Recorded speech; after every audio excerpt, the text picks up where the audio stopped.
Okay, question number 3. You first started doing the Dakar. The first year was 2016, correct?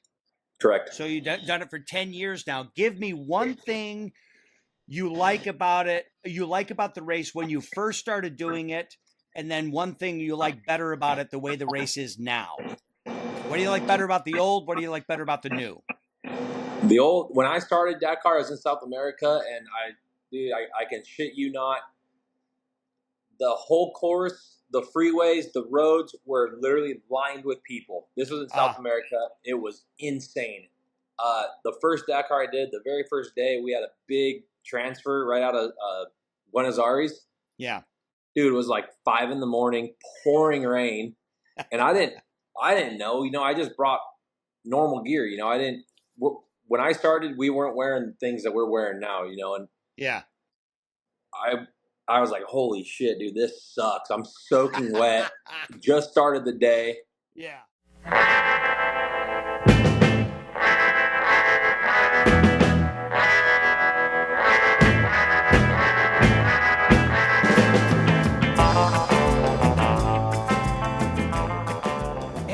It's Dave Dyer, and welcome to another episode of Tight 10 with Dave Dyer. Oh, man, do we have a good one today.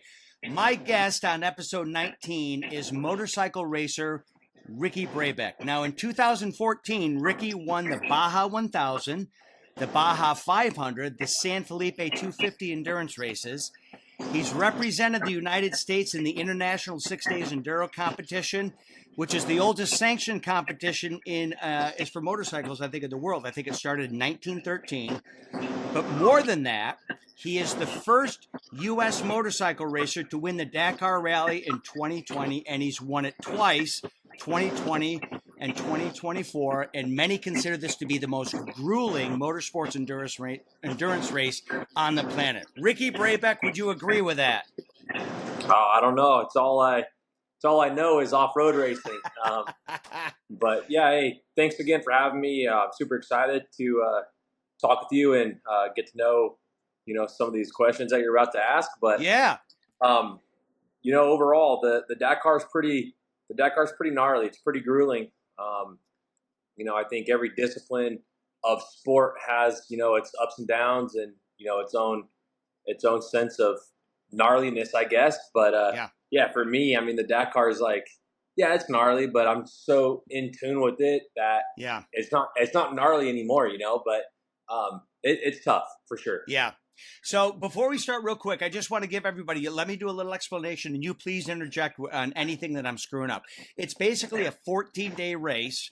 It started originally as a race truly from Paris to Dakar in Senegal.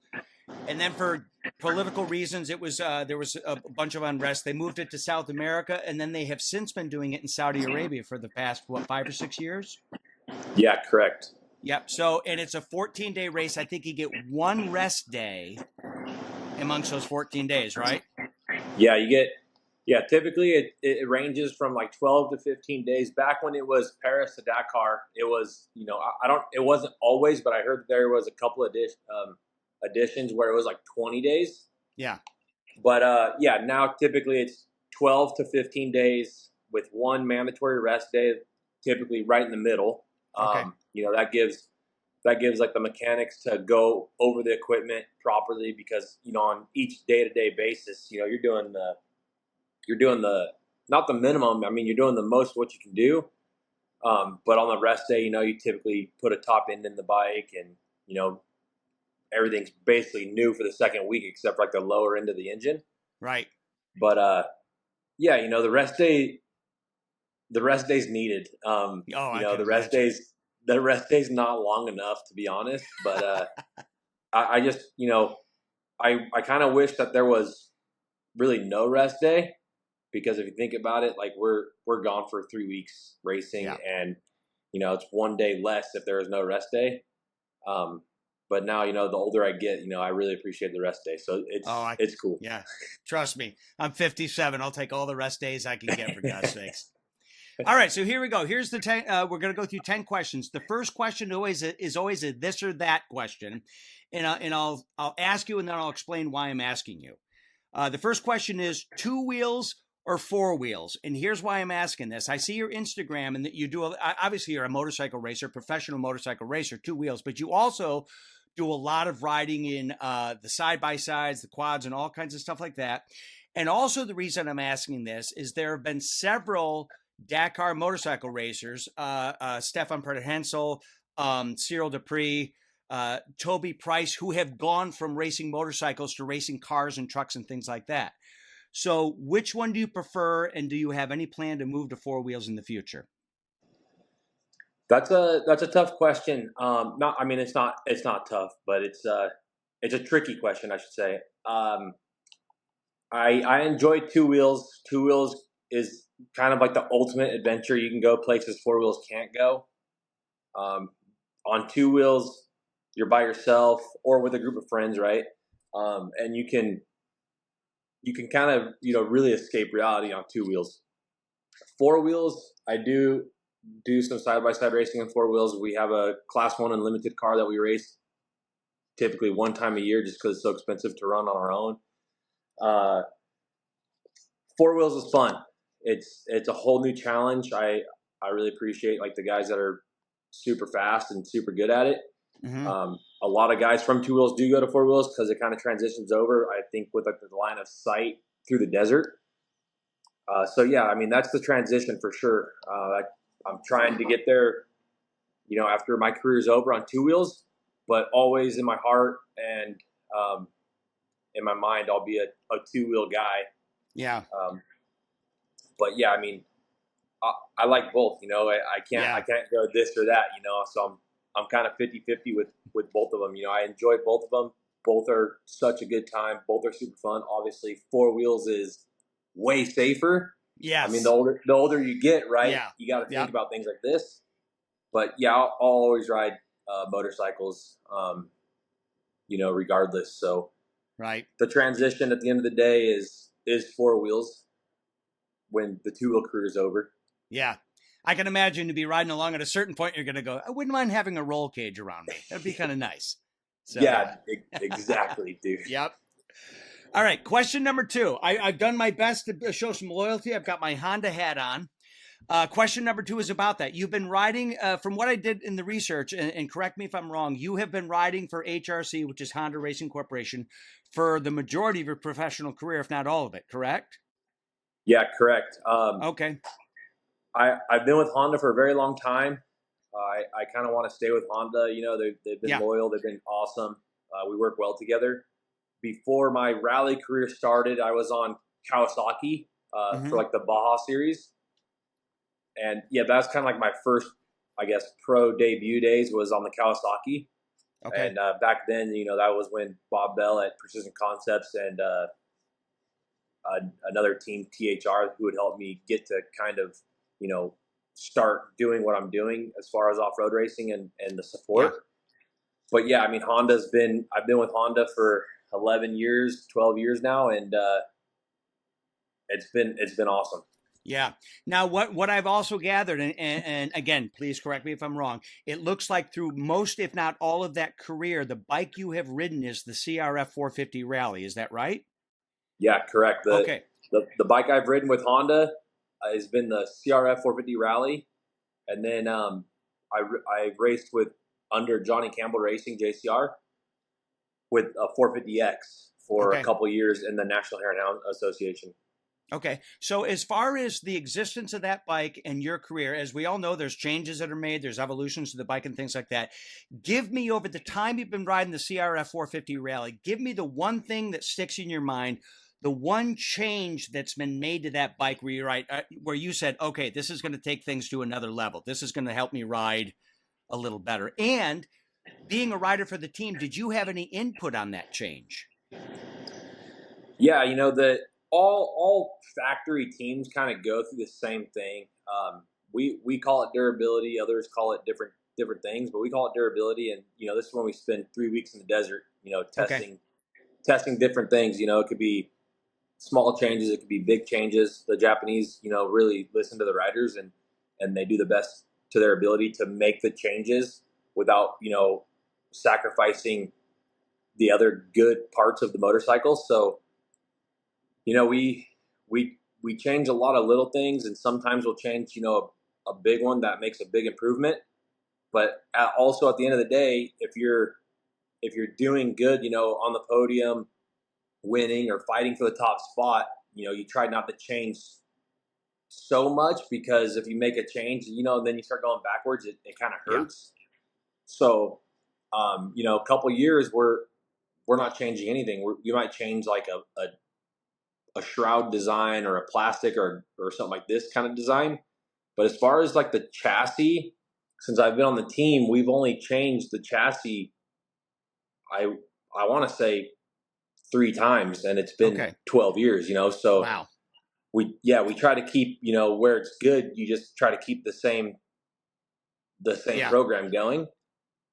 But yeah, I would like to think after my first Dakar win at such a young age in 2020,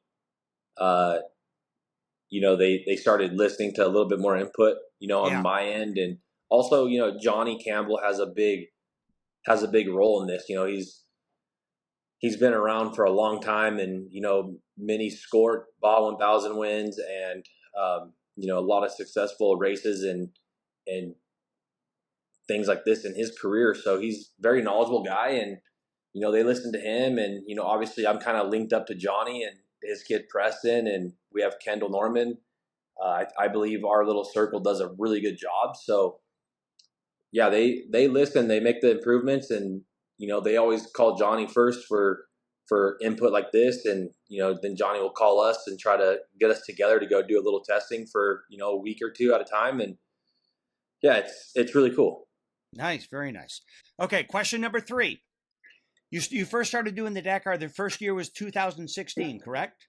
Correct. So you've done it for 10 years now. Give me one thing you like about it, you like about the race when you first started doing it, and then one thing you like better about it, the way the race is now. What do you like better about the old? What do you like better about the new? The old, when I started Dakar, I was in South America, and I can shit you not, the whole course, the freeways, the roads were literally lined with people. This was in South America. It was insane. The first Dakar I did, the very first day, we had a big transfer right out of Buenos Aires. Yeah. Dude, it was like 5 a.m, pouring rain, and I didn't know. I just brought normal gear. When I started, we weren't wearing things that we're wearing now. And Yeah. I was like, holy shit, dude, this sucks. I'm soaking wet. Just started the day. Yeah. So, I mean, that part was cool, but that part was also not that cool, because I was like, Yeah. dude, what am I doing here? Yeah. And then now, I've been doing it for a long time. And now I'm just like, I'm used to it, So it's just, Yeah. it's like an everyday lifestyle for me. And it's definitely gotten easier now, because, you've learned from all the previous Dakars, what to do, what not to do, what to Sure. bring, what not to bring, how to conserve energy throughout the day, how to spend the energy where it's needed rather than where it's not needed, and then smoke yourself out on day 3. Yep. It just things like this, it makes a big difference. On the first Dakar I did, I was like, oh, this is easy, because we were in South America, so it's like a lot of dirt roads, and it's fast. And now we're in Saudi, which is open desert, kind of like the Mojave Desert. It's where I live.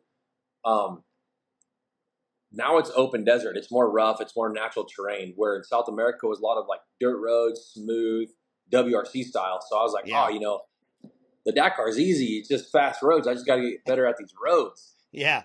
And now I prefer it now in Saudi, just because Saudi's so cool, dude. The landscapes are bitching. The people are cool. And the desert is insane. The just open desert, which is what I grew up racing. So Yeah. the style of where it's at now fits me a little bit better, but Okay. I prefer now rather than before. But I would also I'd like to go back. I'd like right now to go back to before, just to see the difference. Yeah. Sure. Yep. Yep. And for those people who are listening, who one thing you mentioned is the transfers and things like that. I want people to understand, when you, like a typical day in the Dakar, you guys have what are called you've got the liaisons, and then you have the specials, right? The specials are what we see in the highlights where you guys are in the desert racing. Those are the time sections, and your cumulative time is where your place is at the end of the race. Now those liaisons are you riding from special to special, right? So you're on your bike a lot more than people think. Yeah, correct. Yeah. Like the liaison, or you can call it the transfer, is basically you leave camp. I mean, sometimes the special will start at the camp, but only a couple days. But before the special and after the special, we have these transfers, which are called liaisons in rally. We have these liaisons. I mean, they can they can vary from 60 miles to 200 miles, right? Oh man. So this is all highway time, highway mileage.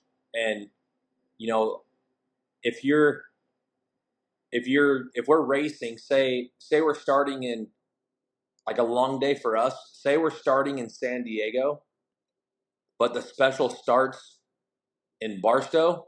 Okay. So then you got to go from San Diego to Barstow on the highway at, dude, 4 in the morning. Yeah. And then the special will start at, I don't know, 7 a.m. or something at Barstow, but then you'll have to race like to Vegas, but not directly to Vegas. Like, you kind of zigzag through the desert. Then you get to Vegas, and then now you're in Vegas, the end of the time special. Once you're in Vegas, now you refuel.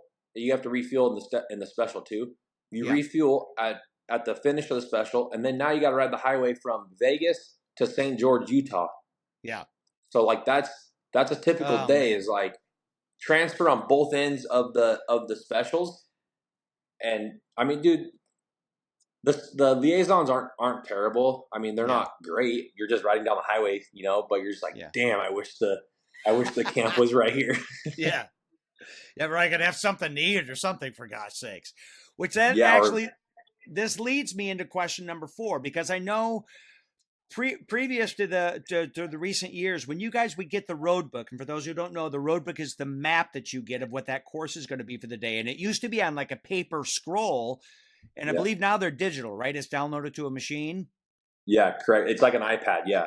Okay, so how quickly before, or how soon before the race that leg do you actually get the road book? And in regards to that, how much time do you have to look that over? So during those liaisons or transfers, you can be thinking about, okay, and the next thing I got to make sure I'm aware of this, this, and this. Nothing? No, because when you start the liaison in the morning, you get the road book, and then you only get the transfer. You only get the liaison road book, and then when you get to the start of the special, they give you the road book for the special 5 minutes before the special. So you don't have, like, I mean, dude, 5 minutes goes by pretty quick when you're trying to take a leak and, like, warm up the arms or do some jumping jacks or something. You only get 5 minutes, but in previous years, I would say probably 5 years ago, you'd get the road book at the finish of the day. Like, say we finished the special today, we would get the paper road book, like the roll. Yeah. We'd get the roll today for tomorrow, so then we can look at it all night and, like, make corrections and, like, Sharpie, like, highlight things. Sure. And then they found out, like, that's obviously too much work for them and people are cheating and things like that. So now, it's just digital. We get it 5 minutes before we start. I can't imagine the focus it takes to be riding at a high rate of speed through sand, also monitoring a screen on your motorcycle to make sure you're going in the right direction. I can't imagine the stuff going on in your brain to make that happen. Yeah, I mean, it's definitely an art. Yeah. I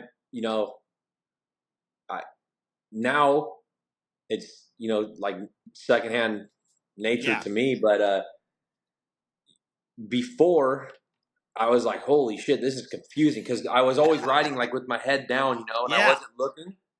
But now when I go trail riding, like with my friends on the the normal 450s and like enduro riding, it gets kind of boring because it's like you don't have a task, you're Yeah. not looking at where to go. You're just kind of guessing.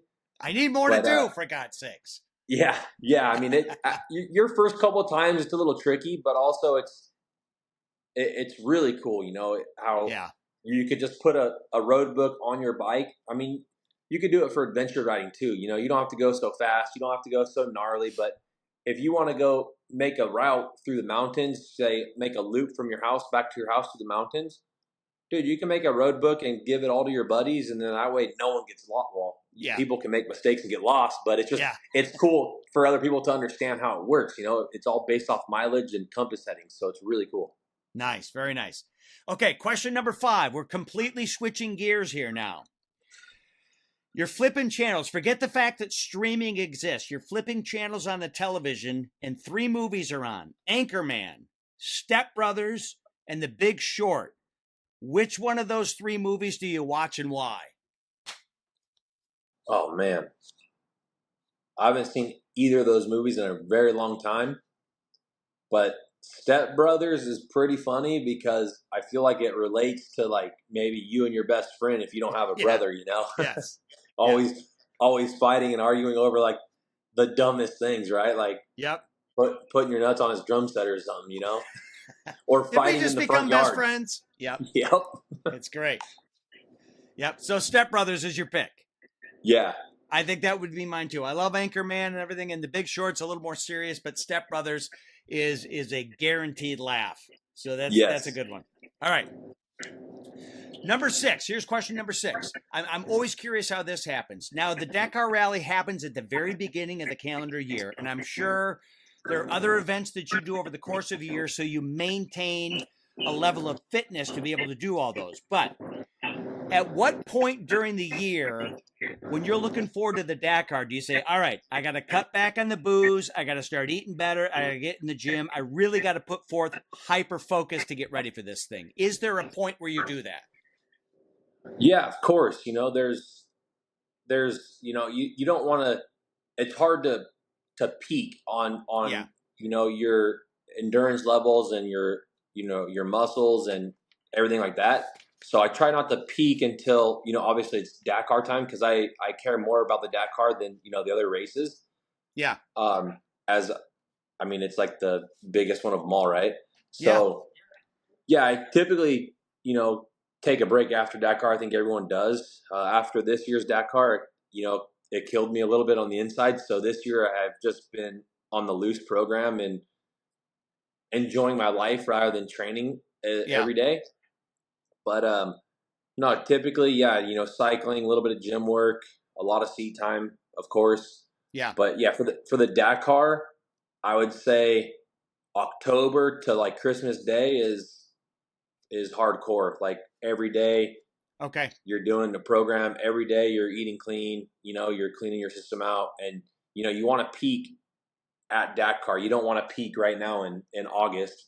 Right. So you just try to save up the energy and save up all your ideas and maximize the effort from October on. Okay. So outside of just saddle time, of just being used to your bike and knowing what it can do and everything like that, what is the main thing you do for fitness? What's your favorite thing to do to keep yourself fit? Cycling and mountain biking. Okay. Typically, it's so damn hot right now in Arizona. So the summertime is obviously like river time and jet ski and fish time. So I don't do so much desert riding unless we go like up north to to Utah or something to ride some mountains. But right now in the summertime, I just typically ride the mountains or motocross just because it's so hot in the desert and I don't want to wake up at 3 a.m. to go riding in the desert. So I'd rather just go to the motocross track. Yep. But October, it starts getting nice in the desert, and from October, like I said, we'll go full bore from October on. Okay. All right. Question number 7. You're a professional motorcycle racer. However, is there another career path you think you could have chosen at a certain point in your life that you would have been successful at and that you would have also enjoyed? What else do you think you would have done? Now now because I have a couple pieces of equipment, like I have a skid steer and an excavator, Okay. and it's cool. I mean, I have 4 acres right here on the Colorado River that we're trying to build into like an exclusive event ranch. And now with the equipment that I have, it's really cool to play. Like when you're a kid, everyone has these Tonka trucks and like Sure. these. So now it's like real life. You can actually move dirt and dig with them. Yeah. So I mean, I don't know. I mean, I did work. I worked for my dad's company, and it was sheet metal fabrication. I didn't like it so much, and I was going to work, and I just saw all these guys going the motocross track, going riding. I was like, dude, I want to ride motorcycles. This sucks. I'm sitting in traffic, and I see these guys over here next to me in this lane with dirt bikes in the back. So then I started dieting because I was kind of heavy and started racing and having good results. And then I got some sponsors, and then I was very fortunate, and I didn't have to go to work anymore. And now I love what I do. It doesn't feel like work. Doesn't feel like a job. But as far as your question, I don't know. I mean, maybe in the future I'll find out. If I could be successful doing something else. But you might have to, for God's sakes, right? At a certain point.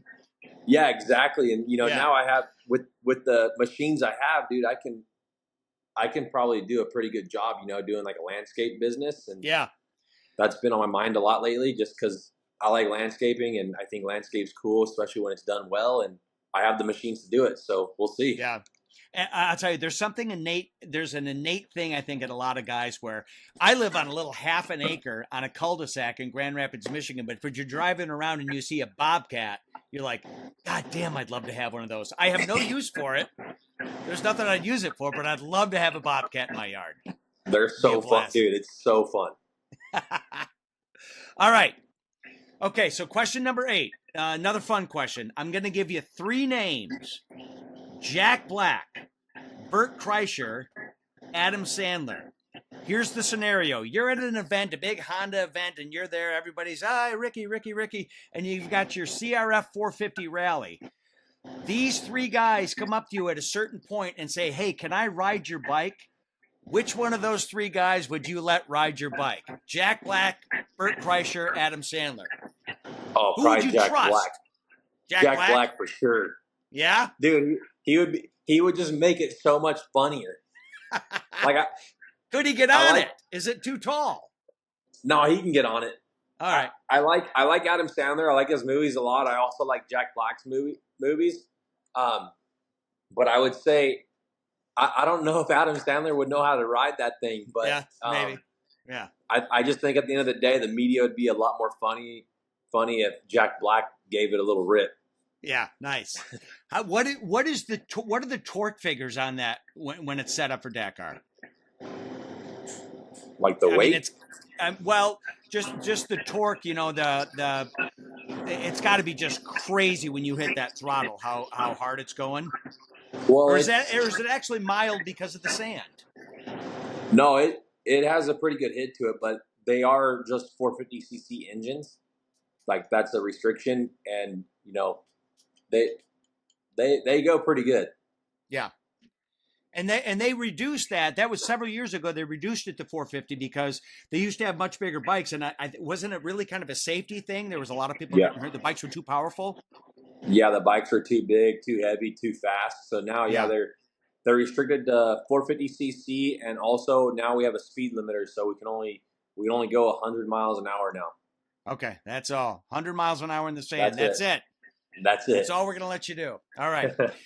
Question number 9. This is the proverbial, where's Ricky going to be in 5 years? Just like if we're interviewing for a job. So where do you see your career heading in 5 years, and what would you like to be doing? 5 years from now, I'd like to be racing 4 wheels. Okay. So which one? That would be the trend. Trucks, quads, side-by-sides, which one? I'd like to try to get into the T1 class in the Dakar. What is the T1? Which one is that? Like the ultimate top 4-wheel class, like with Nasser Al-Attiyah, Sebastian Loeb. Okay. And, so cars, trucks, things like that. Oh, okay. Yep. Yeah. Gotcha. That would be the goal. Would you ever have any desire to be in one of the big trucks with the 3 guys? 100%. Those are crazy. I the trash implore trucks. people. I implore people to go to YouTube and look up Dakar Rally stuff and look at the trucks. The speed, you guys have got to be shitting your pants if you see one of those coming behind you. Hopefully they don't catch you, but if they catch you, you're having a bad day. But yeah, those trucks are big and they don't care. yeah. They're trying to win too, man. Yep. Yeah. All right, here we go. Question number 10. What is Ricky Brabec's favorite way to celebrate a win, either professionally or personally? Something great happens in your life, you go, okay, let's celebrate. This is what we're going to do. How do you celebrate a win? Just a good old-fashioned barbecue, dude, and invite Nice. everyone over. Yep. Is that what you've got the 4 party. acres for? Yep. Yeah, nice. Yeah, And that little stretch of the Colorado River is pretty calm, pretty easy to do stuff on? Oh, yeah. Yeah. Yeah, Nice. it's relaxing. I mean, in the summertime, it's really hot, but yeah, just a good old-fashioned barbecue, dude, and get the team, get sponsors, and get all your friends around, and just have a good day. Yeah, very nice. All right, Ricky, that's our 10 questions. That's Awesome. it. Now, what is the best way for people to find you? I know they can find you. What is the best way to find you on Instagram? Yeah, probably Instagram, just Ricky Brabec, and okay, that's about it. Okay, that's about it. All right.